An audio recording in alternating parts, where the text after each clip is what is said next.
You sick of carrying must-have gear that turns out to be dead weight? I've learned sometimes the hard way what actually works after decades on the track. So in this video, I'm going to show you how to cut the clutter, spot overkill myths, and choose affordable, reliable hiking essentials that keep you safe in real-world conditions. The pack cover con job. So I used to swear by pack covers. You know those things you put over your backpack to protect them from rain? I bought every new style, recommended them to anyone who'd listen, but after years of watching them flap wildly in storms, snag on scrub, and fly off into the bush in the wind, I realised most of the time they're more hassle than help. I've seen experienced hikers stop mid-downpour wrestling with a soggy cover only to find their kit inside is already damp anyway. This isn't theory. Everything I'm sharing comes from decades of guiding trips, testing gear, and making my own mistakes. And if you want every detail, well, my multi-day hiking blueprint course lays it all out step by step. And I hear you saying, well, what does work, Mauser? Well, it's simple. Waterproof from the inside out. I use a tough pack liner bag and waterproof stuff sacks for anything that matters. My Dyneema pack, sure, the outside gets wet, but it doesn't soak it up. My sleeping bag and spare clothes, always dry, no matter the weather. If you're running an older style pack, then maybe a cover still has its place. You know, the old canvas ones that do absorb water, but with modern materials, you can most of the time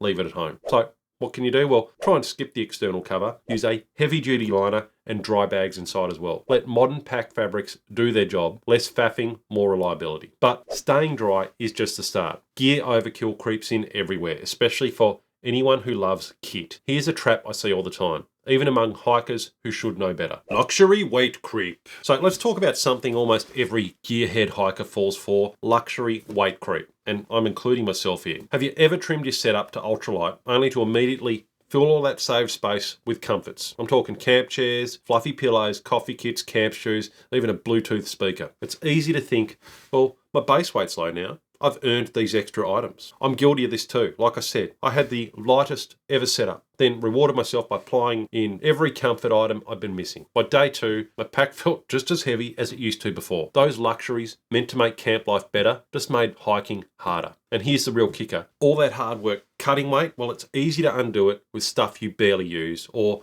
just drags you down mentally. So after every hike, do a brutally honest audit. What did you actually use? Only pack comfort items you genuinely used and loved last time. Make every luxury re-earn its spot every single trip. And look, I am not anti-comfort. I love a luxury item or two myself. I really do. But it's got to be worth it. For what it's worth, in a recent poll from my newsletter, from my subscribers, the #1 favorite luxury item, well, it was e-readers. Nice work. Lightweight, useful, and pure trail bliss at the end of a long day. But comfort isn't the only trap. Let's talk about a myth that actually puts hikers at more risk, not less. The idea that carrying more gear automatically makes you safer. The new gear equals better trip myth. So let's tackle a myth that trips up even seasoned hikers. The idea that the latest gear will magically transform your next adventure, just magically transform it. I've been there myself. That shiny, game-changing gadget or ultralight innovation always promises easier, lighter, more comfortable trips. You can hear it now. More comfortable trips, easier, lighter. You can imagine it, can't you? You can see the ad. And yeah, I've spent good money on new stoves that turned out to be fussier, rain jackets that leaked, packs that were supposed to fix everything until reality hit. Here's the real story. Gear you've tested,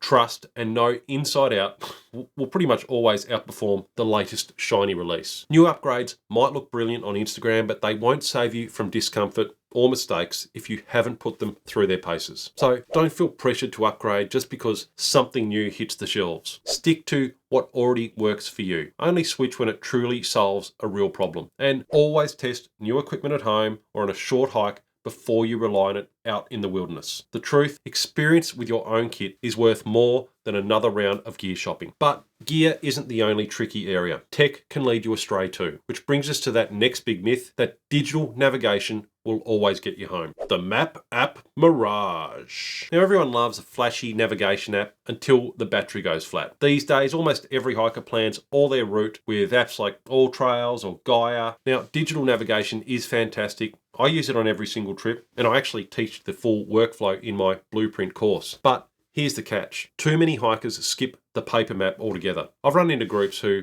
lost their phone, had their GPS not working at all, or simply drained their battery by day 3, and suddenly no one could even point north. Here's the bottom line. No matter how slick your apps are, batteries die, screens shatter, and tech always fails when you least expect it. A paper map and a basic compass never need charging and never let you down. So just always carry a simple map and compass, even if they're just a backup. Practice basic navigation skills before you head out. Don't wait until you're lost to try and start teaching yourself how to navigate with a map. Treat your GPS as a tool, not your only plan. And the last myth, well, it's not about gear or gadgets. It's the idea you can just wing it and hope for the best. The systems beat stuff principle. A lot of hikers get stuck obsessing over gear lists, but overlook the one thing that really changes the game: a reliable, repeatable system. I used to be the same. Packing extras just in case, or forgetting something vital and paying for it when I'm out on the track. What finally turned things around was building a clear framework I could trust every single time. And for me, well, it's the Trails framework from my multi-day hiking blueprint course. It's like this. You've got your T, your training, your own fitness and skills,